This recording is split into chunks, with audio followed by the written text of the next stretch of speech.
Hey, how you guys doing? Packers and White here with another GTFO video.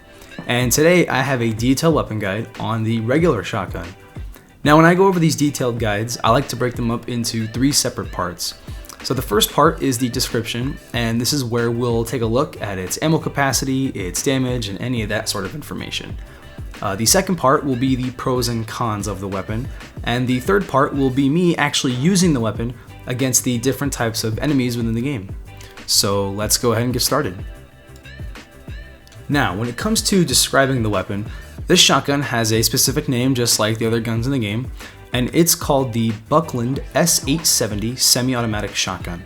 However, most players are just going to refer to it as the shotgun or the regular shotgun. Now, this gun is considered a special weapon, and it has a max ammo capacity of 23 shotgun shells, and that 23 does include the magazine.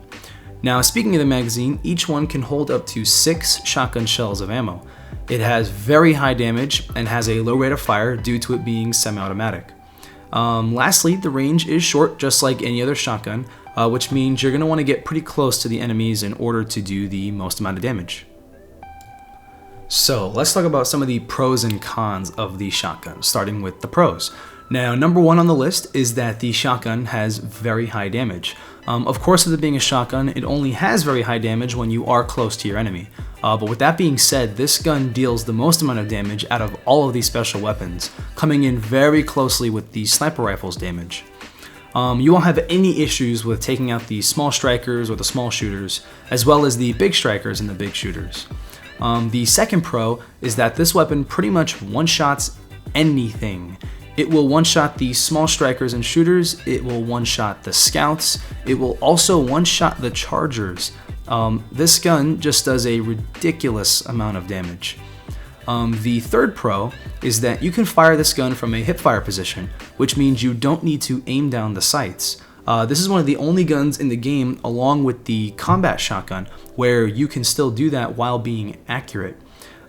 This is helpful when dealing with hordes because you're not losing access to your peripheral vision, which you normally would when aiming down a sight. So you'll be able to shoot the gun while still being able to see your surroundings, which prevents getting blindsided by an enemy. Now let's take a look at the cons. And there were only 2 cons that I could think of. But personally, I only think this gun has one major con. And that con would be that it has a low amount of ammo in both total capacity and magazine capacity. So because this gun has a huge amount of damage, the developers of the game can't really give it a lot of ammo, or else everybody would use it and just completely ignore the other special weapons. So I don't blame them for doing this. I don't think that the 6 shells per magazine is that big of a weak point, especially when this gun one-shots almost anything. But only having 23 shotgun shells as a total capacity is pretty low, especially when you think about how many enemies can spawn in a horde. The only other con that I want to mention is that this gun is only effective when in close combat, but then again, that is to be expected when choosing a shotgun. Most players choose a shotgun specifically for the short ranges, so that is why a majority of players won't even consider its short range to be a con at all. Alright, so before I show the shotgun in action, I just want to let you guys know that during this section of the gameplay, you're going to notice that my health isn't decreasing, I'm not flinching, as well as having unlimited ammo. That is because I'm using mods in order to speed up the process of acquiring the footage that I needed. I highly recommend not using mods when playing this game. It does take away some of the fundamental mechanics that make this game really fun. So if you are going to use mods, just use them in a single player setting like I'm doing in this footage, or if you are playing with a group of friends that are completely okay with it. Now let's get on with the testing. And for the first test, we have a small shooter here, and just to emphasize the amount of damage, I'm only going to shoot him in the chest, and as you can see, it only took 1 shot, so you're not going to have to worry about these guys.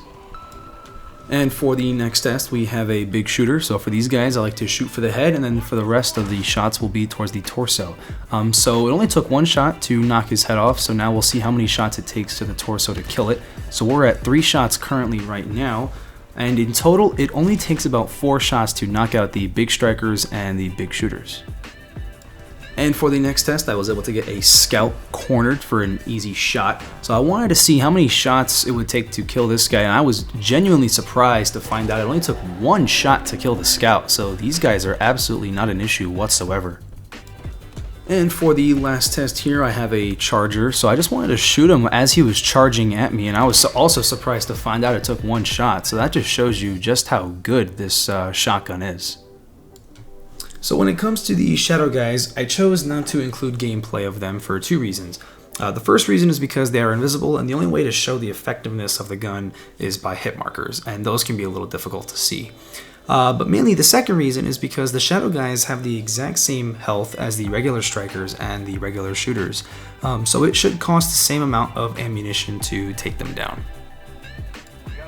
Alright guys, that's going to be a wrap for this video on the regular shotgun. So I hope this video and my other ones help you guys decide which weapons are right for you and the rundown mission you guys are playing. So stay tuned for some more of these weapon guides and in-depth videos. And as always, thanks for watching. This is Packers and Warning, and I'll see you in the next one.